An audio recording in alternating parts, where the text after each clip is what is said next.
اپنے محمد مصطفیٰ کی نبوت اور رسالت کے اعلان کی دفعہ ایسی ضمانت کیوں جاری نہیں فرمائی؟ کیوں علی اور علی کے بیٹوں کی ولایت کے اعلان کی دفعہ ایسی ضمانت جاری فرمائی؟ تو خدا کا جواب ہوگا کہ جب میری توحید اور میرے مصطفیٰ کی رسالت اور نبوت کی دفعہ شر اٹھا تھا تو بچانے والا علی تھا، اب علی اور علی کے بیٹوں کی ولایت کی دفعہ جب شر اٹھے گا تو بچانے والے ہم ہوں گے۔ صلوات بھیجیے خاندان فاطمہ پر۔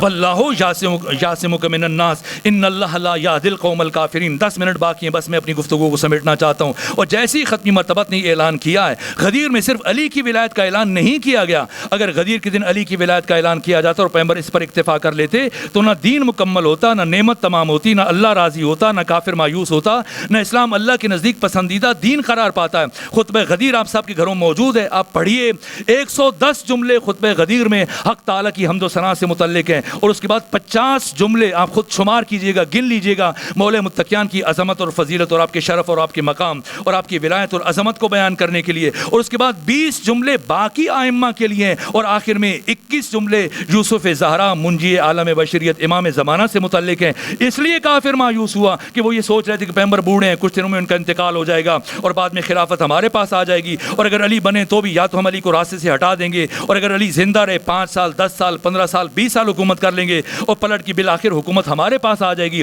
لیکن جیسی میدان خم غدیر میں پیغمبر اکرام اسلام نے علی کے بعد علی کے 11 بیٹوں کی قیادت، سیادت، امامت، ولایت، رہبری کا اعلان کیا، اب کافر مایوس ہوا۔ یہ خدا فرما رہا ہے الیوم یئس الذین کفروا،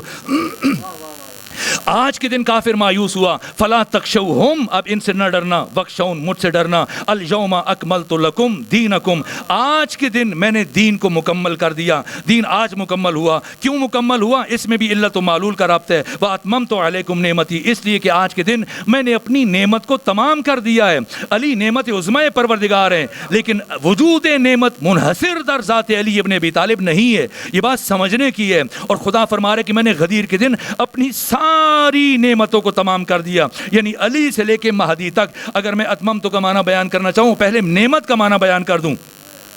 نعمت سے مراد کیا ہے؟ 40 سوال منصور دوانکی کے دربار میں جب امام صادق سے پوچھے گئے، ابو حنیفہ نے استفسار کیے، امام نے 40 سوالوں کے جواب دیے، اور 2.5 سال گزرنے کے بعد جب نعمان بن ثابت ابو حنیفہ مدینہ میں امام صادق کے پاس آئے تو پلٹ کر امام نے بھی 40 سوال پوچھے، اور جو آخری سوال پوچھا تھا امام نے فرمایا کہ اے ابو حنیفہ بتائیے کہ قرآن مجید کی یہ جو آیت ہے ثم لتسألن یومئذ عن النعیم، کہ پھر قیامت کے دن ان سے نعمتوں سے متعلق سوال کیا جائے گا، ذرا مجھے بتائیے وہ کون سی نعمتیں ہیں؟ تو ابو حنیفہ کہنے لگے یہی جو ہم کھاتے ہیں، پیتے ہیں، پہنتے ہیں، استعمال کرتے ہیں۔ فرمایا کہ اگر یہ نعمتیں مراد ہیں، آپ کے ذام میں یہ نعمتیں مراد ہیں، تو یہ بتائیے کہ اگر کوئی شخص آپ کو اپنے گھر بلائے، کھانے پر دعوت دے، اچھا کھانا کھلائے، بہترین تحائف دے، مشروبات پیش کرے، اور بعد میں جب کہیں مل جائے لوگوں کے درمیان تو آپ سے پوچھنا شروع کر دے کہ بتائیں فلاں دن جب آپ میرے گھر میں آئے تھے میں نے آپ کو کھانے میں کیا دیا تھا، پینے میں کیا دیا تھا، پہننے میں تحائف کیا دیے تھے، تو آپ ایسے شخص کے بارے میں کیا رائے قائم کریں گے؟ کہا میں یہی سوچوں گا بہت کمزرف آدمی ہے، بہت کمینہ شخص ہے جو کھلانے کے بعد، پلانے کے بعد، دینے کے بعد جتلا رہا ہے۔ امام نے فرمایا اب بتاؤ خدا کے بارے میں کیا خیال ہے؟ کیا تم خدا سے متعلق یہ عقیدہ رکھتے ہو کہ دنیا میں تمہیں کھلائے گا، پلائے گا، تحفے دے گا، اور بعد میں پھر ان نعمتوں سے متعلق تم سے پوچھے گا؟ تو عرض کیا بتائیں پھر کون سی نعمت مراد ہے؟ فرمایا ہوشیار ہو جاؤ، وہ نعمت کے قیامت کے دن ہر انسان سے جس سے متعلق پوچھا جائے گا وہ ہم محمد و آل محمد کی ولایت کی نعمت ہے۔ یہ نعمت عظمی ولایت، اللہم صلی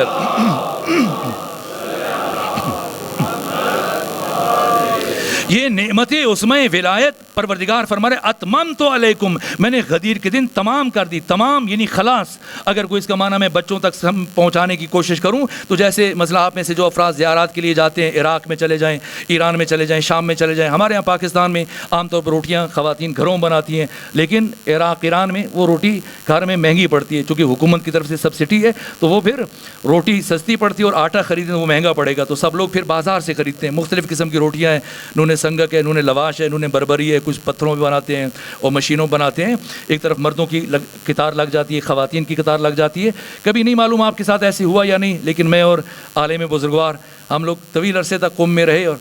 بارہا ایسے ہوا کہ جیسی 2-3 افراد بچ جائیں ہم بھی ان میں کھڑے ہوں تو جو نان بھائی ہے روٹی بنانے والا وہ کہتا ہے کہ آ جگہ آٹا تمام ہو گیا، یلا خلاص برو۔ اب خدا حافظ، اب جائیے فردہ بیا، اب کل آئیے گا۔ اگر میں بتانا چاہوں کہ غدیر کے دن کیا ہوا، تو غدیر کے دن اللہ نے مسلمانوں سے فرمایا کہ یلا برو مدینے، چلو مدینے، خلاص جو کچھ میرے پاس تھا ساری نعمتیں علی سے لے کے مہدی تک میں نے غدیر میں مکمل کر دی۔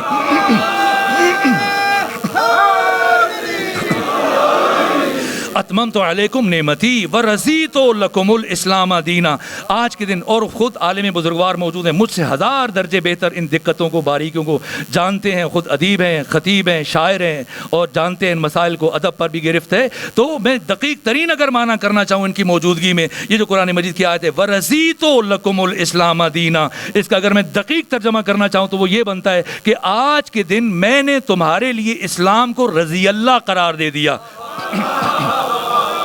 آج کے دن میں نے دین کو، اسلام کو تمہارے لیے رضی اللہ قرار دے دیا۔ تو جب علی اور علی کے بیٹوں کی ولایت کے اعلان کے بغیر دین رضی اللہ نہیں بن سکتا تو کوئی اور کیسے رضی اللہ بن سکتا ہے؟ یہ اعلان غدیر ہے، یہ غدیر کی انفرادیت ہے۔ اور پھر غدیر میں جو انفرادیت ہے، غدیر کا دوسرا امتیاز جو عرض کروں، غدیر تنصیب ہے۔ ہر بشر کو اسی فصل سے غذا، جس کی زراعت غدیر میں، اب ظلمتوں سے کہہ دو سقیفے کی راہ لے، چمکا ہے آفتاب امامت غدیر میں۔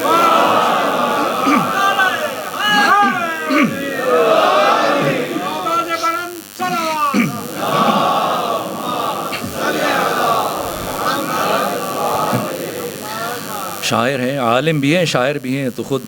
اپنا ہی شعر انہوں پڑھا۔ غدیر میں بھی یہ کام ہوا۔ غدیر میں ختمی مرتبہ جیسے ہی خطبہ دینے کے بعد تشریف لائے، نیچے آئے تو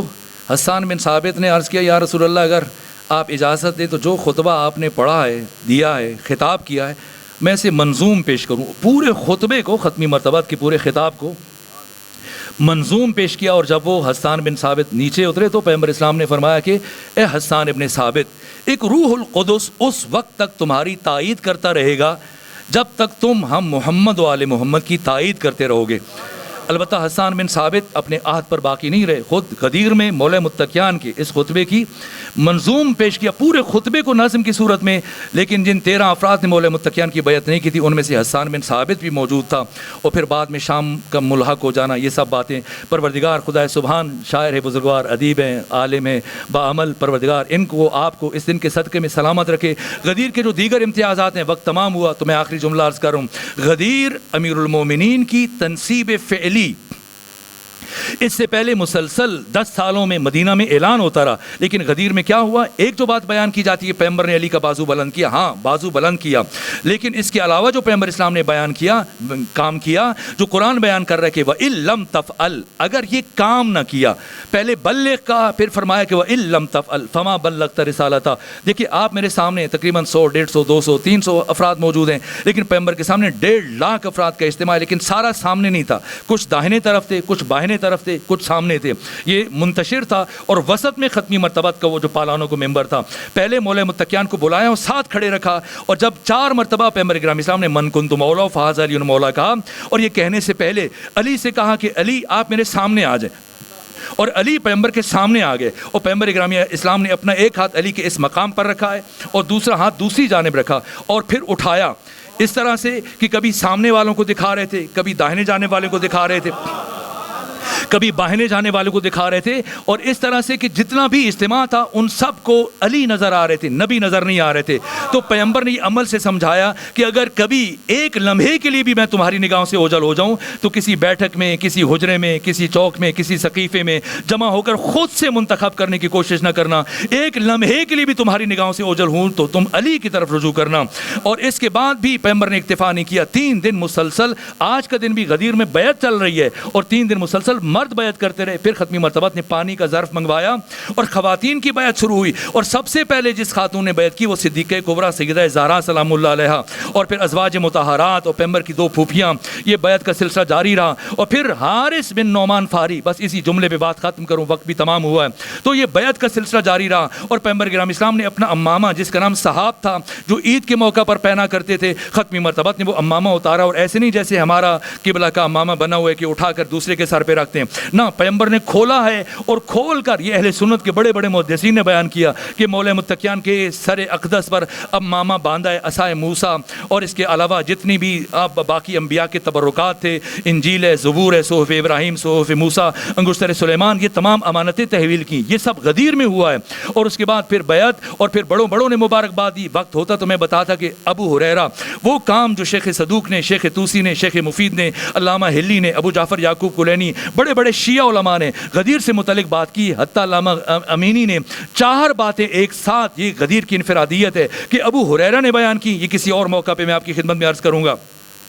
کہ اس کا تواتر خود کس سطح پہ ہے۔ بس آخری جملہ، یہاں تک کہ یہ بیعت کا سلسلہ جاری رہا، اور اس کے بعد کے مرحلے میں حارث بن نعمان فاری جیسی پہنچا، ختمی مرتبت کے سامنے غصے سے چلانے لگا، اے محمد مصطفیٰ، کیا یہ اعلان جو آپ نے غدیر میں کیا علی کے بیٹوں کی ولایت سے متعلق خدا کی طرف سے تھا یا آپ کی طرف سے تھا؟ فرمایا کیا تو یہ گمان کرتا ہے کہ میں دین میں اپنی مرضی شامل کروں گا؟ یقیناً خدا کی طرف سے تھا۔ کہا اگر خدا کی طرف سے تھا تو خدا سے کہے کہ ابھی مجھ پر عذاب آ جائے۔ کیوں کہا ہے حارث بن نعمان فاری نے؟ ابھی کچھ دن پہلے مسلمان ہوا، نہ پرانا مسلمان ہے، پھر یہ بات کیوں کر رہا ہے؟ اسی کہ اس کے حافظے میں یہ چیز موجود تھی کہ ابو جہل نے بھی ختمی مرتبہ سے ایسی ہی بات کی تھی کہ اگر واقعاً آپ اللہ کے نبی ہیں تو خدا سے کہیں کہ عذاب آ جائے، لیکن عذاب نہیں آیا تھا، بلکہ جواب میں قرآن مجید کی آیت آئی تھی کہ اے مصطفیٰ جب تک آپ ان کے درمیان موجود ہیں ان پر عذاب نہیں آئے گا۔ تو حارث بن نعمان فاری نے بھی یہ سوچ رکھا تھا کہ پیغمبر تو سامنے کھڑے ہیں اور آج بھی عذاب نہیں آئے گا، اور جب عذاب نہیں آئے گا تو مجھے یہ کہنے کا موقع مل جائے گا کہ علی اور علی کے بیٹوں کی ولایت کا اعلان